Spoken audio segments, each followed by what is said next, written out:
Hi guys, it's Suga and welcome back to another video. Today I'll be showing you my recommendations for the Descend-a-thon.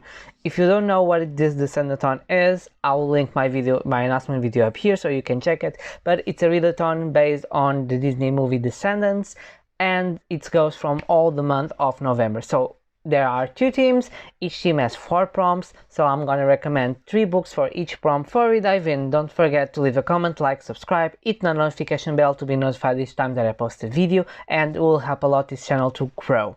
Okay, so the first prompt is for the heroes team, and it's read a retelling, or specifically Beauty and the Beast retelling. And for this, my first recommendation for you is Lord of Eternal Night by Brandon Alderson.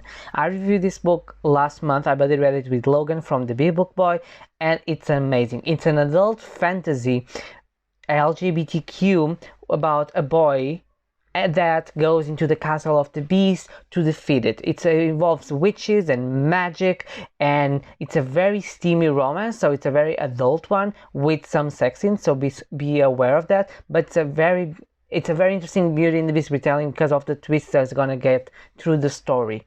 I really enjoy Ben Alderson's writing style, and I have a full review here on the channel. I'll link it down below if you want to check it. My second recommendation for you is Wicked by Gregory Maguire. This is the original story of the Wicked Witch of the West, and Gregory Maguire takes on this series a retelling of the Wizard of Oz.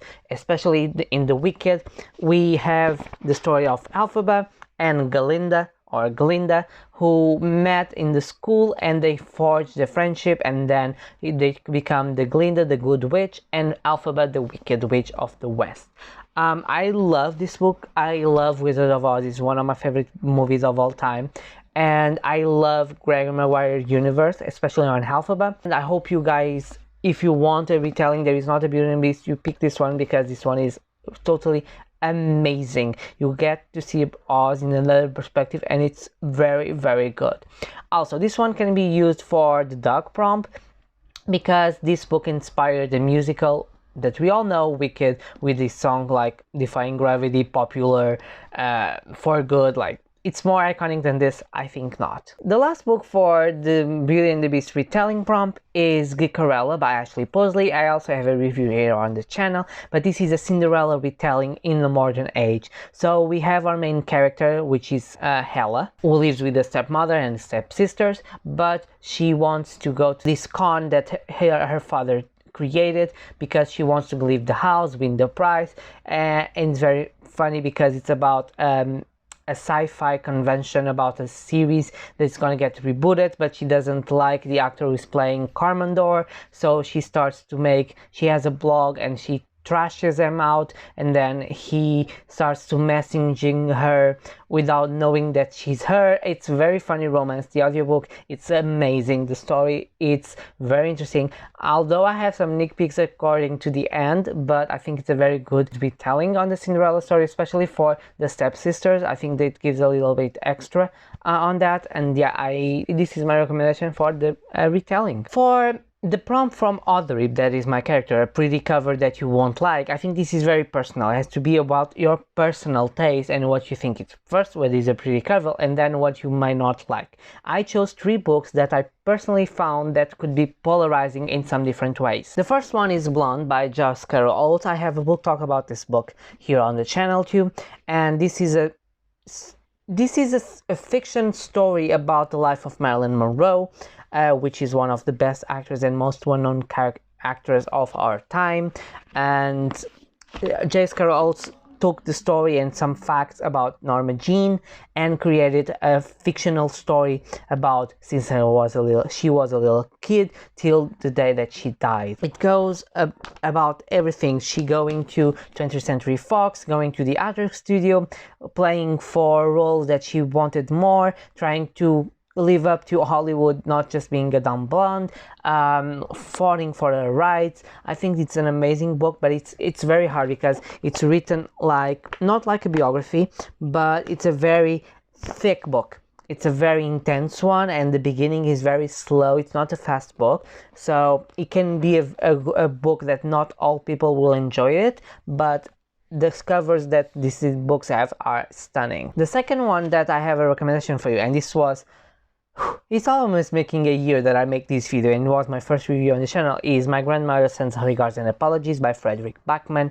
or in the American version, My Grandmother Says She's Sorry. And this can be hard to get because they involve some magical realism, not in the way that is presented on the story, but Elsa's imagination here is taken to another level. So we follow Elsa, who is, I think she's like 10, not more than 10 years old, and her grandmother died, but left her with a mission to send regards and apologies to some people, to make amends and to protect the castle. And she has to understand what is a castle, what she has to protect, forge friendships, but also live in this fictional world that she created because she felt different from the other kids. So I found the story amazing. I love the characters, I love the story, I love the quotes. For example, every 7-year-old deserves a superhero. That's just how he is it. Anyone who doesn't agree needs their head examined. Like these pickup lines in the beginning, just the beginning of the book, is amazing. So she's 7, she's not 10, so she's younger than that. But yeah, I love the story, and I know it can be hard to get through that fantasy world that she created, but there is some emotional punches here and such a good storytelling and character examination that it's a great pick for a pretty cover that I really enjoy because it's simple but it's pretty and its aesthetic is pleasing, but cannot be for everyone. The last one is a book that it's loved for booktube, book talk, book twitter, but I think it's a very polarizing book, and is The Night Circus by Erin Morgenstern. This is my Portuguese edition, as you can see. Why do I say this is the covers are stunning, any edition of this, but why this book is polarizing is the plot is almost non-existent. The plot doesn't compel about being fast. This book is much more about, it's more about the atmospheric of the place, the atmosphere around the circus. When you see there, the smells, the scents, the light, everything, the shows, you are supposed to read this book and be lost in your imagination through this book.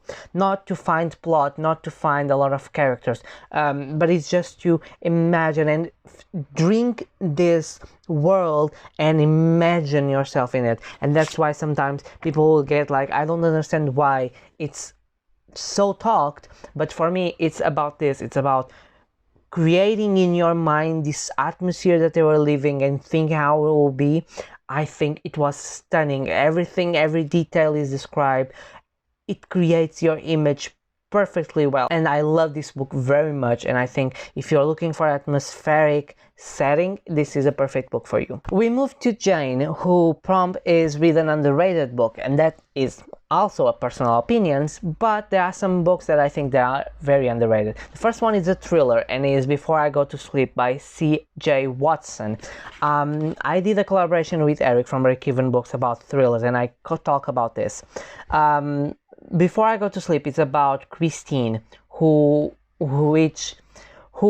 has a disability in her brain, calling like that. She has amnesia each day, so each day she wakes up, she don't remember where she is, not who she is. She's stuck on a younger age, and then through the day she will forge memories.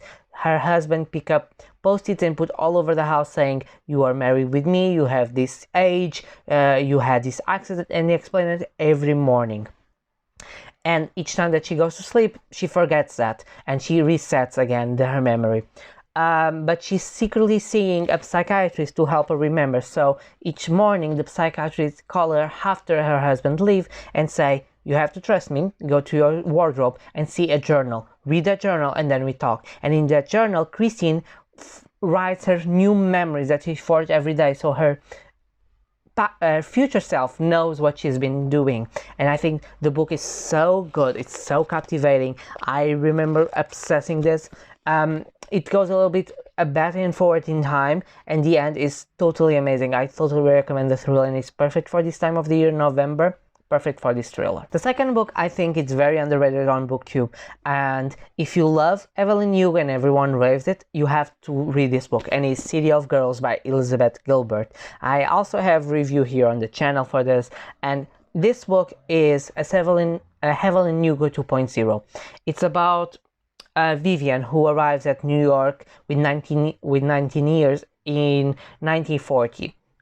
she's going to live with her aunt who has this theater with this theater. So she comes from a small town, very perfect fit, and she goes through this bohemian life in New York, living with actors, with dancers, with chorists, everything. And she's going to discover her own sexuality, her own, what it means to be a woman, what it means to be in control. And then he hits the war, and then he comes a little bit older, and we follow Vivian through this story. She starts saying, we start the story with a letter from old Vivian about a man that a daughter of a man asking her what was Vivian to her father, and Vivian starts to telling her story from the beginning to make her see what she was to her father. I love this book. I think this book is perfect for the ones who loved Evelyn Hugo. I think it's a great historical fiction. I love the period. It's amazing. The description, Elizabeth Gilbert writing style is on point, and it's very underrated. It's not talked. Evelyn Hugo, it's loved worldwide and loved a lot, and this book is not even talked about so much. But yeah, this is my recommendation for an underrated book if you're looking for an historical fiction. My last recommendation for an underrated book is Down Comes the Night by Alison Schaft. This is a new release. It's almost a year, but it was released this year in March, and it's a fantasy, gothic fantasy. So we follow, I believe it's Ren. I don't remember her name. I'm very bad with names. But our main character, she's a healer. And the healing on this world, it's connected with science. So it's very interesting. After doing some bad stuff, she's kicked out of the Royal Guard, but she finds out there is a way to regain her status and to prove to her aunt that she's capable of, because her aunt is the queen of the queendom. And she has to help this lord curing a servant. But when she goes there, she finds out that the servant is none other than the mortal enemy of the queendom. So she comes with this double task of, if I heal him and I deliver to them, I can gain power, but I also can see as treason. So, but then she starts to forge some relationships, and the book is amazing. I love the magic system because every character has their unique abilities. Everything about this world is so atmospheric for November. Has a snowy setting, a gothic house, and I think I never saw booktubers talk about this book, and this book is amazing. I gave it 5 stars. Totally, it's perfectly the end. It's, oh god, it's so good. And yeah, I hope if you're looking for a fantasy for November and you need an underrated book, you pick this one. So the last prompt for the Hero Kids, it's Doug, and it was read a book that is inspired by or based on a musical, or read where a musical, or read a book that has a plot element or important part of the plot. So I already talked about Wicked, but I have a few more. So I have, first of all, so we have Like a Love Story by Abdi Nazemian, and this I listened to audiobook last year, and it's about 3 teenagers. Judy, who is a overweight girl and she's dealing with her own feelings. Reza, who is an Iranian boy who comes to move to New York, and he has to discover his sexuality in the middle of the AIDS crisis. And Art, who is from a very healthy family but cuts connections with them to be with his uncle who is dying from AIDS, and he wants to be an AIDS activist. He also is LGBTQ. So the 3 of them form a relationships, and their stories about, it's a historical fiction set in this period, which I found it's very interesting. And I think the music has respected because there is a cold, and it is a connection with Madonna during all the book. Madonna plays an important role on their lives and on this period. So I think it's a great story, and I think it's music plays an important role for me in this book. The second book I have here is one of Jodie, but I had to recommend it, and it's Sing You Home. Okay, this is my Portuguese edition, but this one is about Zoe, who is trying to get pregnant for 10 years, but she can't get pregnant. So she has tried in vitro, she has some eggs fertilized. She cannot handle the pregnancy till the end. She ends up divorcing her husband. Her husband starts to getting into some alcoholic problems, and Zoe, she dives into music therapy, and through that she connects with Vanessa, who she forms a relationship, and she wants to use her eggs to get a baby, but then her husband starts putting on court because he falls into a religion cult that doesn't believe homosexuality is accepted, so they go into court to fight for the eggs. The music here plays on Zoe and Vanessa's work that is as music therapy, and they talk about it, how they learn music therapy, how they help others with music therapy. So I think it's a great read, and I really enjoy this book. I think I never talked to you about this one, but this one is a good one with music has an element. The last book with music on an element besides Stay Gold, which is our buddy read, is As Far As You Take Me by Phil Stamper. This is the author's new release. I think it was released in March. I also have a reading vlog actually of this one. When I went to Porto to visit Jojo and Bia. This is about Martin, who is gay, and he flew from the United States to London to go to this prestigious music school. But there is some lies here, because Martin did not get into the school. He lied to his parents with the help of his cousin, who is also gay, because her parents did not deal well with his coming out. They are a very religious family, and they think if they pray, everything will go away. So Martin finds himself with his cousin in London and discovering himself as a musician and everything about this. But we also have to see what happened in London, because something happened in London while they were there for the audition. So it's a very interesting story. It abords the first love, the first relationship, and everything about empowerment, about friendship. I really like this book, and I think if you need something with music, this has music all over the place. Now let's go to the villains theme, and the first one is Mal, which is read a book with a villain POV or a morally great character. And the first one I want to say, it's a classic, and it's A Picture of Dorian Gray by Oscar Wilde. I didn't find my copy. I don't know where it is, but I know I have a copy, and I read it. So this one is totally by the POV of Dorian Gray, and Dorian Gray is a character that supposedly lives forever young, but while he's young, his portrait gets rotten for his bad action and for the decaying of the soul. Although this can be interpreted philosophically, it's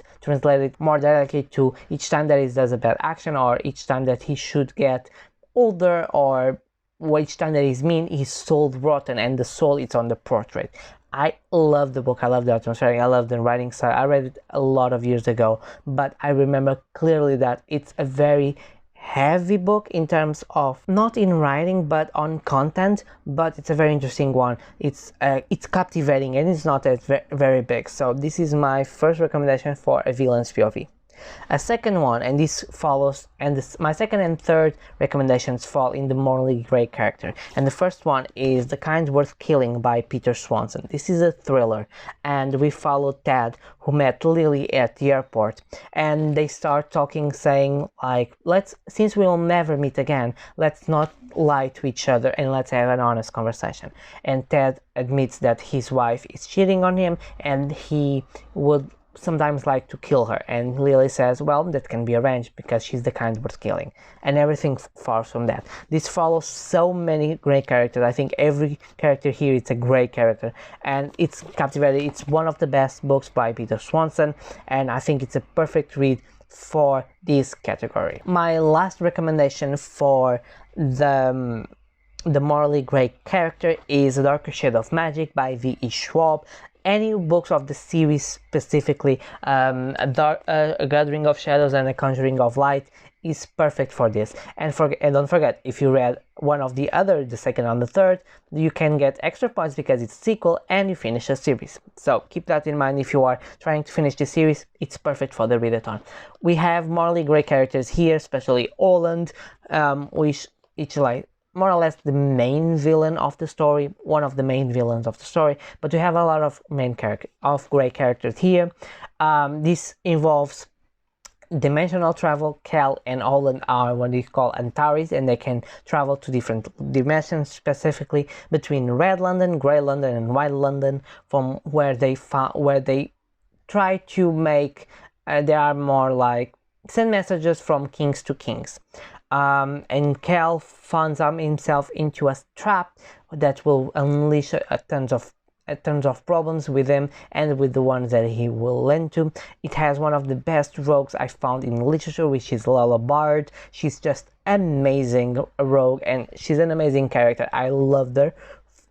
she's amazing, just that. And yeah, this is a very good series. The first one is very small, as you can see. I think it has like, yeah, I think it doesn't reach the 400 pages, so it's a very fast read, and it's a very interesting world. If you want to fall into a visual book, this is a perfect way to start, because the world is just amazing. For Carlos Prompt, which is read a book with epilepsy, representation, mentally disorders, or physical disabilities, I have here some recommendations for you. The first one is Sadie by Courtney Summers, and this is a YA thriller who follows Sadie, who's trying to find her sister, her missing sister. This has a mixed media element, which is perfect, and the audiobook is a full cast with mixed media. It's just a perfection of audiobook. And Sadie as a stutter, she's very introverted, and the stutter really acts through the book, especially in the audiobook. The narrator made an amazing job focusing on that. I love the book. I think the ending could be polarizing because it's not for everyone, the ending, but I think we will enjoy it a lot because the book is just amazing, everything about it. If you are someone who cannot deal with some topics, check out the trigger warnings, because there are some of them here. But yeah, check them before reading it, because it has some important content there. The second book I have here, it's one of my favorites, Heartstopper by Alice Oseman. Specifically, the last volumes deal with eating disorders. And although you can say, well, maybe it's not a disorder, yes, it's a disorder.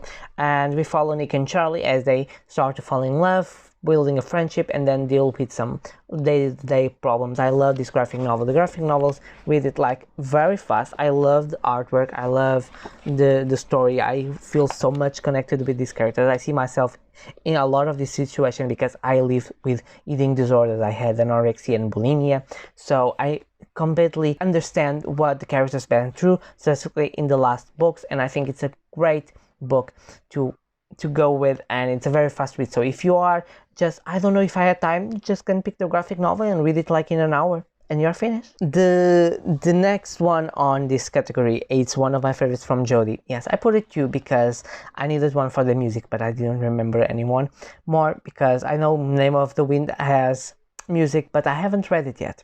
I'm gonna buddy read it with Anna someday. But the one that I want to talk about, and we're talking about disabilities, is House Rules by Jodi, and this one is about autism. We follow Jacob, we follow a lot of characters here. It's a multiple POV book, but Jacob, he is a genius at math. He has a sense of humor, but he's in the autism spectrum. He has Asperger's syndrome, and he's accused of committing a murder because the police are more or less thinking he's guilty because he's different from the others. But we follow a fight of this mother, of this boy, and of his brother to clear his brother's name, to find the one who is guilty, and also to learn a little bit about autism. Again, Jodi makes a great investigation here, so he shows a lot of the sides of autism, the more deep ones for the less deeper ones. But yeah, I think it's a great way to learn more about autism and the autism spectrum, especially in Asperger's syndrome, and how the family deals, especially someone who doesn't have autism, for example, Jacob's brother, who has to deal with him and with his mother, and how that affects the family dynamics. I totally love this book. Also, I have a review here, and it's down below. And we move to Ivy, which is read a book which is not just a pretty cover, but has an important message, or it has amazing books. So let's start with the ones that I don't have physically. And the first one is The 7 Husbands of Evelyn Hugo by Taylor Jenkins Reid. My favorite book of life, let me just say that, and definitely one of the most loved on BookTube. We follow Evelyn Hugo telling her story to this journalist as she's writing her memoir, and we learn everything about her life. This talks about racism, about homophobia, about everything that goes in this, about Hollywood, sexual assault, everything in this can be talked about it in this book. I think it has amazing characters. Evelyn is such an important character in terms of not being perfect and being a human. I think Taylor Jenkins Reid totally observed Evelyn Hugo in a way that she's human and she's not just a perfect character, and I totally love this book. My second recommendation is Amari and the Night Brothers by B.B. Alston. a middle grade fantasy that is amazing. I love this book.